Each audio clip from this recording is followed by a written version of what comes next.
Perkembangan teknologi membawa dampak terhadap kemudahan melakukan perbuatan baik ataupun perbuatan tercela. Salah satunya lewat aplikasi hiburan bernama TikTok. Belakangan, di TikTok muncul fenomena yang diistilahkan sebagai mengemis online. Fenomena ini dilakukan dengan cara siaran langsung atau live sembari memohon kepada para penonton agar memberikan saweran atau gift kepada si pembuat konten.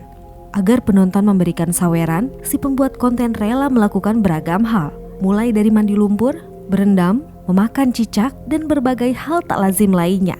Lantas, bagaimana Islam memandang fenomena baru ini? Tapi sebelum itu, mari tekan tombol subscribe dan like dan share video ini agar tak ketinggalan informasi-informasi seputar Islam lainnya.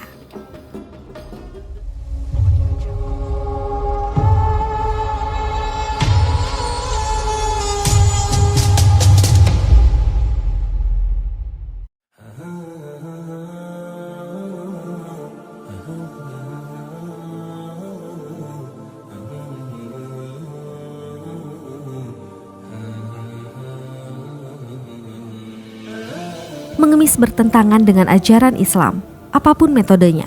Islam adalah agama yang mengangkat kemuliaan derajat manusia.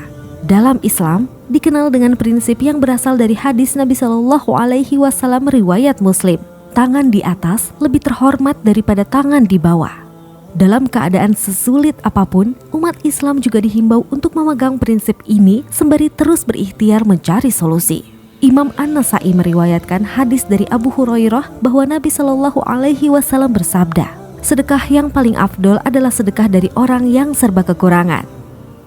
Mengemis secara online seperti meminta langsung di jalanan, ada yang mengelap kaca mobil, memakai pakaian badut, memakai baju koko, hingga memakai metode proposal. Mengemis seperti itu adalah mengemis secara halus, minta-minta. Atau mengemis adalah meminta bantuan, derma, sumbangan, baik kepada perorangan ataupun lembaga. Mengemis itu identik dengan penampilan serba kumal yang dijadikan sarana untuk mengungkapkan kebutuhan apa adanya. Hal-hal yang mendorong seseorang untuk mengemis, salah satu faktor penyebabnya dikarenakan mudah dan cepatnya hasil yang didapatkan. Cukup dengan mengulurkan tangan kepada anggota masyarakat agar memberi bantuan atau sumbangan. Pandangan syariat terhadap minta-minta atau pengemis. Fenomena mengemis online yang kini marak di aplikasi TikTok, hukumnya sama dengan hukum mengemis secara umum, yaitu tercela dan haram. Dalam bentuk apapun juga, mengemis itu diharamkan. Kini, pengemis berinovasi mengikuti teknologi. Islam tidak mensyariatkan meminta-minta dengan berbohong dan menipu.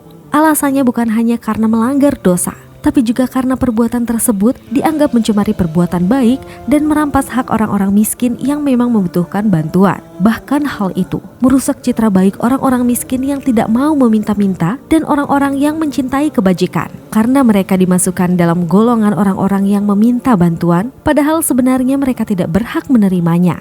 Terlebih kalau sampai kedok mereka terungkap. Banyak dalil yang menjelaskan haramnya meminta-minta dengan menipu dan tanpa adanya kebutuhan yang mendesak. Di antara hadis-hadis tersebut ialah sebagai berikut. Hadis pertama diriwayatkan dari sahabat Abdullah bin Umar radhiyallahu anhum.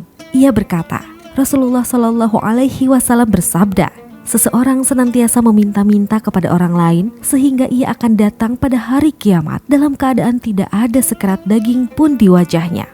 Hadis kedua diriwayatkan dari Hubshi bin Junadah radhiyallahu anhu. Ia berkata, Rasulullah SAW bersabda, barang siapa meminta-minta kepada orang lain tanpa adanya kebutuhan, maka seolah-olah ia memakan bara api. Keutamaan tidak meminta-minta dan anjuran untuk berusaha. Nabi SAW dalam hadisnya menganjurkan kita untuk berusaha dan mencari nafkah apa saja bentuknya, selama itu halal dan baik, tidak ada syubhat, tidak ada keharaman, dan tidak dengan meminta-minta. Kita juga disunahkan untuk ta'afuf atau memelihara diri dari meminta-minta. sebagaimana yang Allah Ta'ala sebutkan dalam firman-Nya, yang artinya, apa yang kamu infakkan adalah untuk orang-orang fakir yang terhalang usahanya karena jihad di jalan Allah, sehingga dia tidak dapat berusaha di bumi. Orang lain yang tidak tahu menyangka bahwa mereka adalah orang-orang kaya karena mereka menjaga diri dari meminta-minta. Engkau Muhammad mengenal mereka dari ciri-cirinya. Mereka tidak minta secara paksa kepada orang lain. Apapun harta yang baik yang kamu infakkan, sungguh Allah Maha mengetahui. Quran Surat Al-Baqarah ayat 273. Diriwayatkan dari Az-Zubair bin Al-Awam radhiyallahu anhu dari Nabi Shallallahu alaihi wasallam, beliau bersabda, sungguh seseorang dari kalian mengambil talinya lalu membawa seikat kayu bakar di atas punggungnya. Kemudian ia menjualnya sehingga dengannya Allah menjaga wajahnya atau kehormatannya. Itu lebih baik baginya daripada ia meminta-minta kepada orang lain, mereka memberinya atau tidak memberinya. Seseorang yang menjual kayu bakar yang ia ambil dari hutan adalah lebih baik daripada ia harus meminta-minta kepada orang lain. Nabi Shallallahu alaihi wasallam menjelaskan jalan yang terbaik karena meminta kepada orang lain hukumnya haram dalam Islam, baik mereka atau orang yang dimintai sumbangan itu memberikan ataupun tidak. Tetapi yang terjadi pada sebagian kaum muslimin dan thalibul ilmi adalah meminta kepada orang lain dan menganggapnya sebagai suatu hal yang biasa dan wajar. Padahal hal ini hukumnya haram dalam Islam. Jadi yang terbaik ialah kita mencari nafkah. Kemudian setelah itu kita makan dari nafkah yang kita dapat, baik sedikit maupun banyak.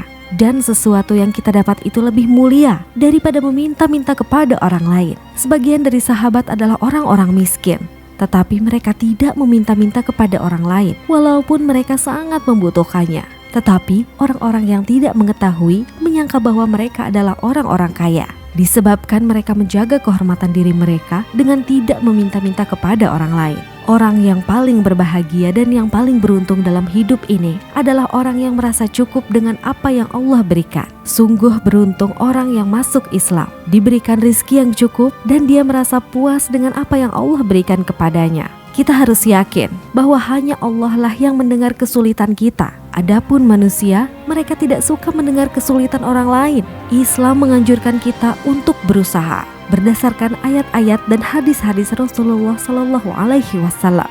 Dan usaha ini tidak mengurangi waktu kita, baik dalam menuntut ilmu maupun mengejar dan mendakwahkan ilmu. Wallahu a'lam bishawab.